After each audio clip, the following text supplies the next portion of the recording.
ಸಖತ್ ಖಾರ ಬಣ್ಣ ಮತ್ತು ರುಚಿ ಆಚಿ ಚಿಲ್ಲಿ ಪೌಡರ್.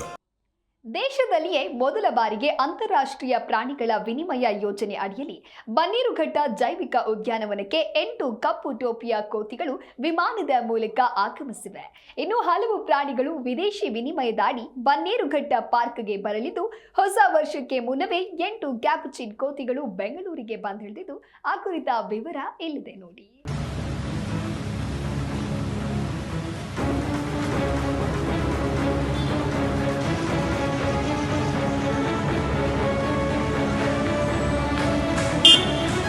ಬನ್ನೇರುಘಟ್ಟ ಜೈವಿಕ ಉದ್ಯಾನವನಕ್ಕೆ ನೂತನ ಅತಿಥಿಗಳ ಆಗಮನ. ಪ್ರಾಣಿ ವಿನಿಮಯದಡಿ ದಕ್ಷಿಣ ಆಫ್ರಿಕಾದಿಂದ ಬಂದ 8 ಕ್ಯಾಪುಚಿನ್ ಕೋತಿಗಳು. ಹೌದು, ಅಂತಾರಾಷ್ಟ್ರೀಯ ಪ್ರಾಣಿ ವಿನಿಮಯ ಯೋಜನೆಯಡಿ ದಕ್ಷಿಣ ಆಫ್ರಿಕಾದ ಎಂದುನಾ ಪ್ರೈಮೇಟ್ ಮತ್ತು ಪ್ಯಾರೆಟ್ ಪಾರ್ಕ್ನಿಂದ ವಿಮಾನದ ಮೂಲಕ ಬಂದ 8 ಕಪ್ಪು ಟೋಪಿಯ ಕ್ಯಾಪುಚಿನ್ ಕೋತಿಗಳನ್ನ ಬೆಂಗಳೂರಿನ ಅಂತಾರಾಷ್ಟ್ರೀಯ ವಿಮಾನ ನಿಲ್ದಾಣದಲ್ಲಿ ಪಾರ್ಕ್ನ ಸಿಬ್ಬಂದಿ ವೆಲ್ಕಮ್ ಮಾಡಿಕೊಂಡಿದ್ದಾರೆ.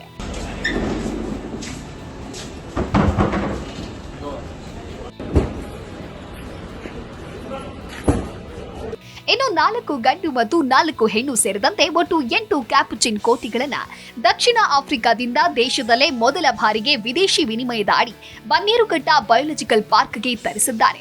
ಇನ್ನು ಕೋತಿಗಳನ್ನ ಆರೋಗ್ಯ, ಆಹಾರ ಮತ್ತು ಪ್ರಾಣಿಗಳು ಎಲ್ಲಿನ ಪರಿಸರಕ್ಕೆ ಹೊಂದಿಕೊಳ್ಳಬೇಕಾದಂತಹ ದೃಷ್ಟಿಯಿಂದ 8 ಕೋತಿಗಳನ್ನ ಪಾರ್ಕ್ನ ಕ್ವಾರಂಟೈನ್ನಲ್ಲಿ ಇಡಲಾಗಿದೆ.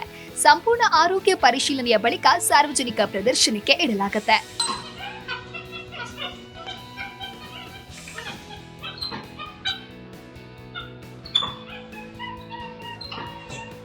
ಇನ್ನು ಬನ್ನೇರುಘಟ್ಟ ಬಯೋಲಾಜಿಕಲ್ ಪಾರ್ಕ್ನ ಬಯೋಲಜಿಸ್ಟ್ ಆಗಿರುವ ಐಶ್ವರ್ಯ ಈ ಬಗ್ಗೆ ಮಾತನಾಡಿದ್ದಾರೆ. ಬೇರೆ ಬೇರೆ ದೇಶದ ಜೊತೆ ಅನಿಮಲ್ ಎಕ್ಸ್ಚೇಂಜ್ ಮಾಡೋದಕ್ಕೆ ಅವ್ರನ್ನ ಅಪ್ರೋಚ್ ಮಾಡಿ ಯಾವ ದೇಶದಲ್ಲಿ ಯಾವ ಪ್ರಾಣಿಗಳು ನಮಗೆ ಬೇಕಾಗಿರುವಂಥವು ಸರ್ಪ್ಲಸಲ್ಲಿ ಇದ್ದಾವೆ ಅಂತ ತಿಳ್ಕೊಂಡು ಆ ಪ್ರಾಣಿಗಳಿಗೆ ನಾವೇನು ಪ್ರಾಣಿ ಕೊಡ್ಬೋದು ಅಂತ ನಾವು ಕೂತು ಮಾತಾಡಿ ಅವಶ್ಯಕತೆ ಏನೇನಿದೆ, ಅದರ ಅಪ್ರೂವಲ್ಸ್ ಏನೇನಿದೆ ಅದೆಲ್ಲದನ್ನು ತಗೊಳ್ಳೋ ಕಾರಣಕ್ಕೋಸ್ಕರ ಡಿಸ್ಕಷನ್ ಮಾಡಿ ಅನಿಮಲ್ ಎಕ್ಸ್ಚೇಂಜ್ನ ಮಾಡ್ತೀವಿ. ಸೊ ಇವಾಗ ನಮಗೆ 2 ದಿನದ ಹಿಂದೆ ಸೌತ್ ಆಫ್ರಿಕಾಯಿಂದ 8 ಬ್ಲ್ಯಾಕ್ ಕ್ಯಾಪುಚಿನ್ ಅಥವಾ ಟಫ್ಟೆಡ್ ಕ್ಯಾಪುಚಿನ್ ಅಂತ ಕೂಡ ಕರೀತಾರೆ, ಅದು ನಮಗೆ ಬಂದಿದೆ. 4 ಗಂಡು 4 ಹೆಣ್ಣು ಪ್ರಾಣಿಗಳನ್ನ ನಾವು ತಂದಿದ್ದೀವಿ ಸೌತ್ ಆಫ್ರಿಕಾಯಿಂದ. ಮೂಲತಃ ಈ ಪ್ರಾಣಿಗಳು ಸೌತ್ ಅಮೆರಿಕನ್ ಸ್ಪೀಶೀಸ್. ಇದನ್ನು ನಾವು ನ್ಯೂ ವರ್ಲ್ಡ್ ಮಂಕಿ ಅಂತ ಕೂಡ ಕರಿತೀವಿ. ಗಾತ್ರದಲ್ಲಿ ಸ್ವಲ್ಪ ನಮ್ಮ ದೇಶದ ಪ್ರಾಣಿಗಳಿಗಿಂತ ಚಿಕ್ಕದಾಗಿರುತ್ತೆ. ಇದಕ್ಕೆ ಇದರದೇ ಆದ ವಿಶೇಷ ಗುಣಗಳು ಕೂಡ ಇರುತ್ತೆ. ಸೊ ಹಾಗಾಗಿ ನಮ್ಮ ದೇಶದಲ್ಲಿ ಬನ್ನೇರುಘಟ್ಟಕ್ಕೆ ಇದು ಫಸ್ಟ್ ಟೈಮ್ ನಮ್ಮ ಈ ಪ್ರಾಣಿ ಬರ್ತಾ ಇರೋದು. ಸೊ ನಮ್ಮ ಹತ್ರ ಯಾವುದೇ ನ್ಯೂ ವರ್ಲ್ಡ್ ಅನಿಮಲ್ಸ್ ಇರಲಿಲ್ಲ ಮುಂಚೆ ಪ್ರೈಮೇಟ್ಸಲ್ಲಿ. ಸೊ ಇದು ನಮ್ಮ ಫಸ್ಟ್ ಕಲೆಕ್ಷನ್ ನಾವು ಇವಾಗ ತಗೊಂಡ್ಬಂದಿರೋದು. ಇನ್ನು ಮೃಗಾಲಯದ ಪ್ರಾಣಿಗಳ ಆನುವಂಶಿಕ ವೈವಿಧ್ಯತೆ ಹೆಚ್ಚಿಸೋದು, ಪ್ರವಾಸಿಗರಲ್ಲಿ ಜಾಗೃತಿ ಮೂಡಿಸೋದು ಹಾಗೂ ವೈಜ್ಞಾನಿಕ ಸಂಶೋಧನೆಗೆ ಬೆಂಬಲ ನೀಡುವ ಸಲುವಾಗಿ ಅಂತಾರಾಷ್ಟ್ರೀಯ ಪ್ರಾಣಿ ವಿನಿಮಯ ಯೋಜನೆ ಅಡಿಯಲ್ಲಿ ಪ್ರಾಣಿಗಳನ್ನ ವಿನಿಮಯ ಮಾಡಿಕೊಳ್ಳಲಾಗಿದೆ.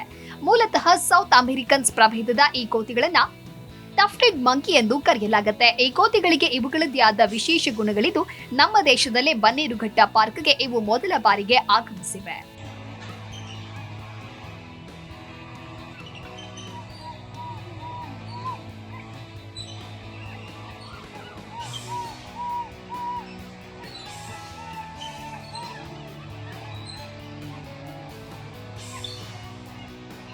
ಇನ್ನು ನಮ್ಮ ಬಳಿ ಯಾವುದೇ ನ್ಯೂ ವರ್ಲ್ಡ್ ಅನಿಮಲ್ಸ್ ಇರಲಿಲ್ಲ. ಇದು ನಮ್ಮ ಫಸ್ಟ್ ಕಲೆಕ್ಷನ್ ಆಗಿದೆ.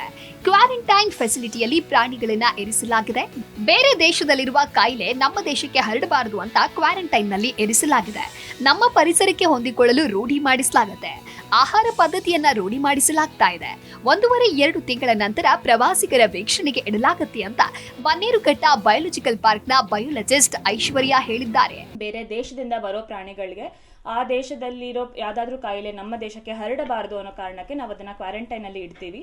ಸೊ ಪ್ರಾಣಿಗಳನ್ನ ಶಿಫ್ಟ್ ಮಾಡೋದಕ್ಕೆ ಮುಂಚೆ ಅಲ್ಲಿ ಒಂದಷ್ಟು animal husbandry and dairying department ಕಡೆಯಿಂದ ಬಂದಿರೋವಂಥ ಕೆಲವು ಗೈಡ್ಲೈನ್ಸ್ನ ಫಾಲೋ ಮಾಡಬೇಕು, ಟೆಸ್ಟಿಂಗ್ ಮಾಡಬೇಕು. ಸೊ ಅದೇ ಥರದ ಟೆಸ್ಟಿಂಗ್ಗಳನ್ನ ನಾವು ಇಲ್ಲಿ ಬಂದ್ರ ಮೇಲೂ ಮಾಡಬೇಕು.